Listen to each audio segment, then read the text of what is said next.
ตอนนี้คือเฮาอยู่ที่โรงเรียน NIBC School ก็คือเฮาจะมาเฮ็ดกิจกรรมกับเด็กน้อยอยู่ที่โรงเรียนนี้เนาะและเฮาได้มาฟังเกี่ยวกับการบรรยายของโรงเรียนประวัติย่อของโรงเรียนนี้ว่าเขาสอนได้ประมาณจักปีแล้วก็วิสัยทัศน์ของโรงเรียนเฮาก็ได้รับประสบการณ์หลายอย่างเนาะทุกคนอันนี้ก็คือเฮาได้ลงไปเบิ่งเด็กน้อยอยู่Hello everybody, so now we're exploring in okay, let's see, we visit and take video, okay, I will show you ว่าที่ก็เจ้าสอนและก็เจ้าวางแผนในการสิสอนและเป้าหมายจุดประสงค์ของอาจารย์แต่ละWow คน now we live in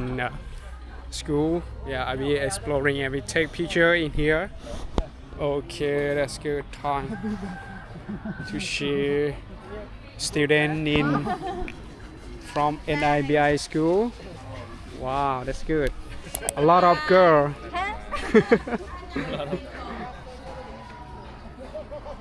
Look at the tattoo. Cool.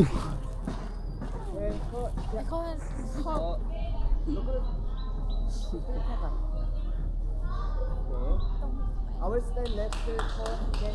Yeah, sure.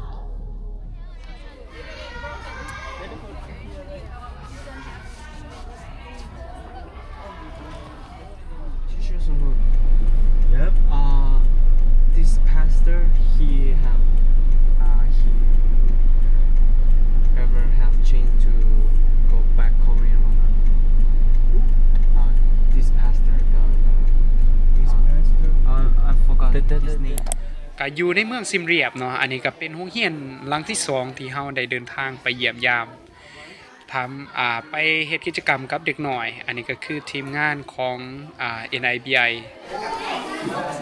จุ่มลิชูTâm thạch bật ơi khỏi tí si grai soon. Tâm thạch.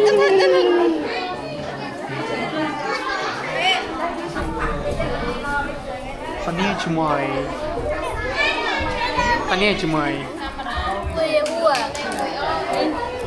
ยหัว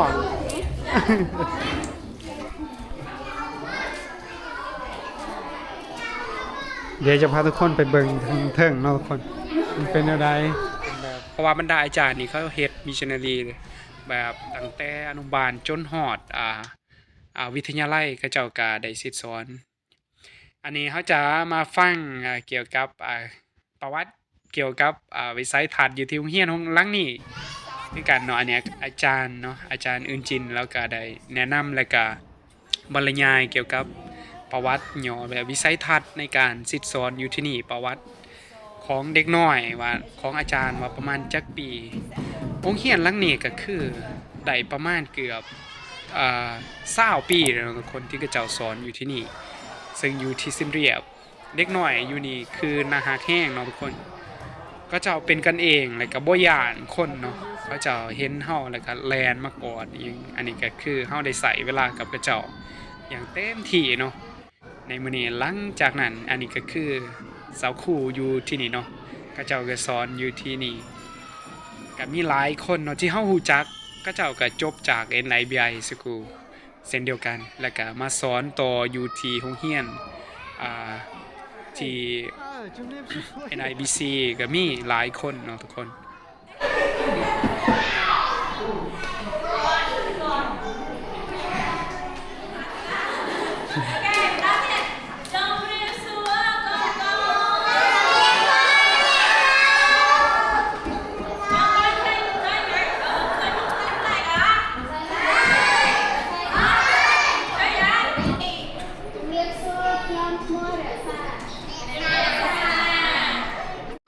ว้าวgood okay จุ่มเรียบชัวบังปรอง now I ว้าวจุ่มเรียบชัวintroduce no can you read Korea can you read เพราะว่ามันเป็นโรงเรียนที่อาจารย์ได้ควบคุมอยู่ที่นี่อาจารย์ที่สอนเฮาเราก็ได้รักษาและก็เป็นผู้ อำนวยการอยู่ที่นี่เนาะอันนี้ก็เลยเฮาก็ต้องใส่เวลาอยู่ที่นี่หลายแล้วมาฟังเด็กหน่อยเขาแนะนำตัว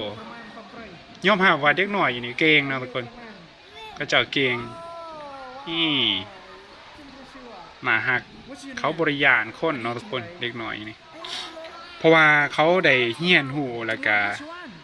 บรรดาอาจารย์ได้สอนเกี่ยวกับความกล้าหาญและก็หูจักควมเนาะ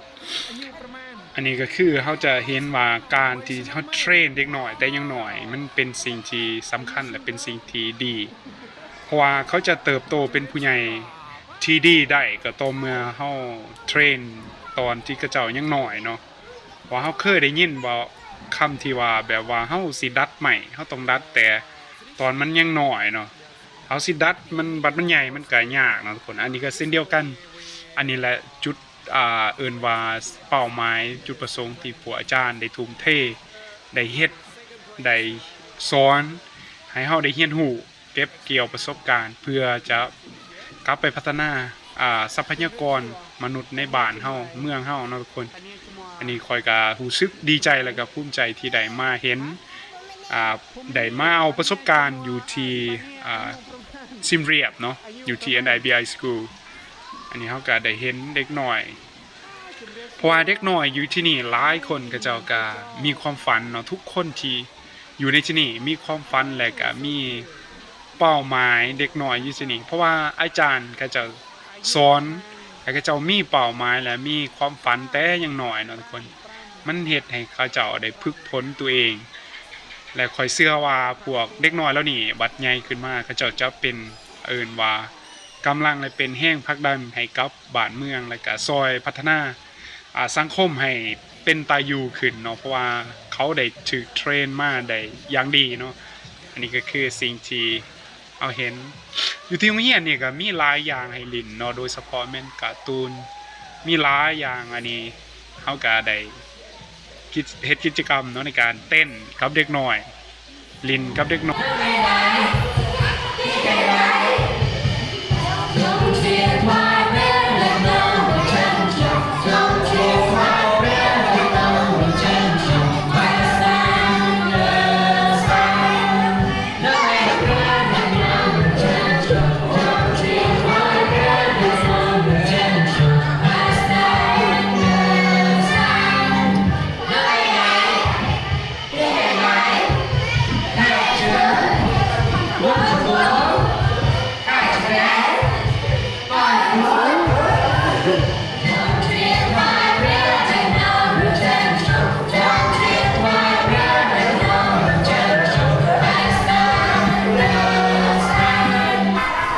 ตอนนี้กิจกรรมของเฮาก็คือเรียบร้อยแล้วคนเดียวจะถ่ายบรรยากาศอยู่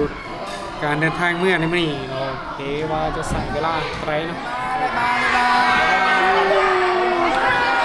บ๊ายบาย High five. High five. High five. High five. High five. High five.